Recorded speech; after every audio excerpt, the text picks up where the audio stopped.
Hello, thank you for joining me for lesson 5 about the issues in growing cities. So we're still in Mumbai and we're going to look in more detail at Dharavi, the informal settlement in Mumbai. We are going to look at the challenges and opportunities faced by people who live and work in Dharavi. Challenges are negative things which need to be overcome. They can't always be overcome, unfortunately. And opportunities are potential advantages. So we're going to compare the challenges or disadvantages to the opportunities or potential advantages of living in a place like Dharavi. So pause for a second to write today's date and title and copy out this very short paragraph which gives us a little bit of information. Dharavi is 1.2 kilometres squared with 1 million people. It's one of the most densely populated places in the whole planet. Pause now and just write this down. So I'd like you to make a table like this one, and you're going to fill it in from what I tell you in the rest of the lesson. The rest of the lesson is going to be me reading to you from the diary of the boy who has moved to Dharavi. So you'll find that there are plenty of challenges that he and his family must try to overcome, but there are also plenty of opportunities. Pause for a second to make a table. So, dear diary, we've been here in Dharavi for 6 months now. I'm sorry I didn't write before, but I've been so busy. I remember how disappointed I was when we first arrived here. I thought we would never fit in, but everyone has been so kind and generous. I'm happy now that my parents brought us here. When I first heard how much industry is here, I couldn't believe it, but it's true.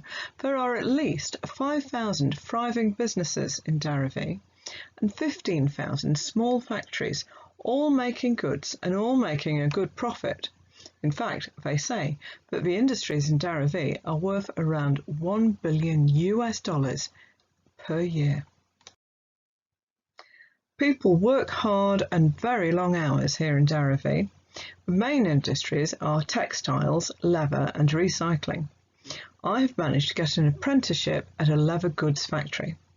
I start at 8 every morning and work until 6 p.m.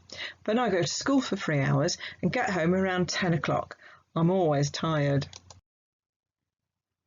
Here's a photograph of the type of factory where the boy would work. This is a leather factory. There's a lot of hard work in making leather, then making leather itself into goods for sale. These goods will be exported to many other countries as well as being sold in India. Perhaps you and I even have something that's been made in Dharavi, but we just don't even realise it. Another big industry in the area is textiles. Firstly, and shown in the photograph just above my head here, the making of specialist textiles such as embroidered textile. This one here is having sequins put onto it, and then there's the making up of garments like the factory to the other side. It looks like they're making jeans perhaps. And the recycling industry is a very big part of what goes on in all informal settlements, including Dharavi. Because it's in a megacity, there are many millions of people. Remember, at least 10 million people, but in this case it's over 20 million.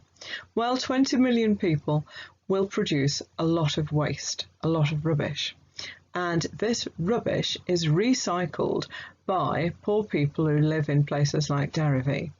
So the photograph at the bottom shows them sorting through the waste and splitting it into different categories. The photograph with the wires, the man will be stripping out the copper from the inside of the wire, and Eventually, he'll have a lot of that which can be sold to a copper factory to make something new, maybe some new wire or maybe something else. And then the other photograph is crushed cans. So these will be either aluminium or steel, and they're all crushed together. So they've been sorted through from the waste and then put all together and sold to either a steel or aluminium manufacturer. Back to the diary.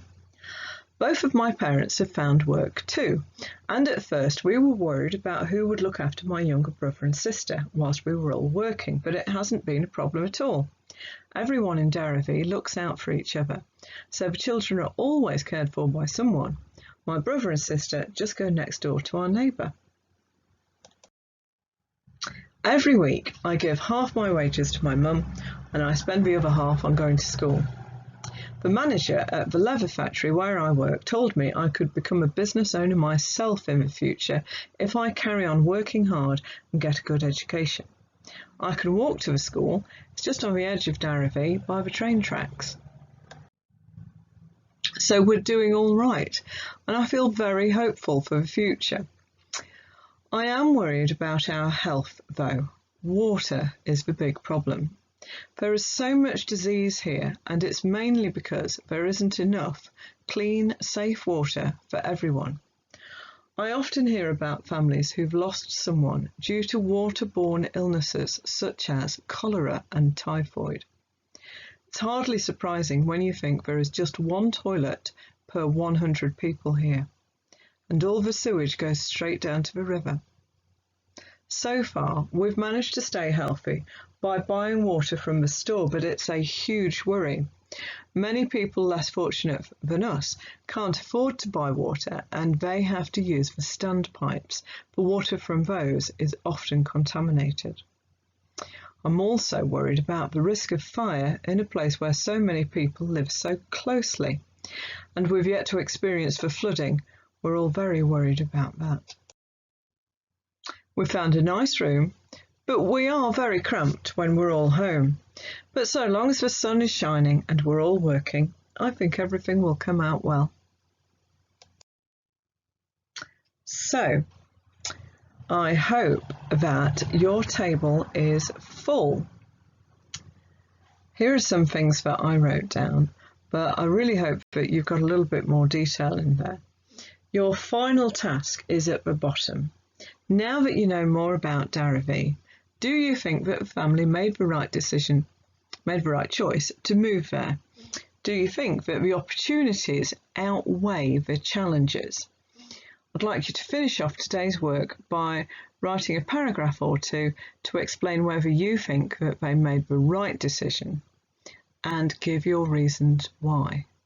Obviously, a really good answer will mention both the negative and the positive aspects, weighing them up against each other.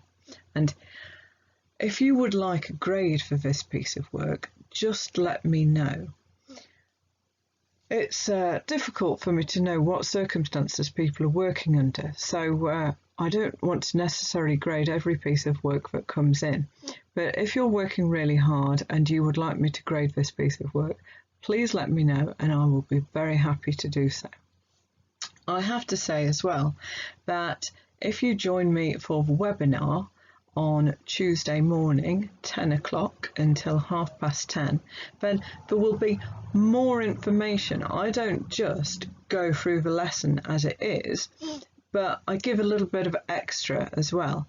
So if you want to make a really good piece of work and have it graded, I do recommend that you join me at the webinar where I'll give you a few hints and tips and some more information to make it even more straightforward.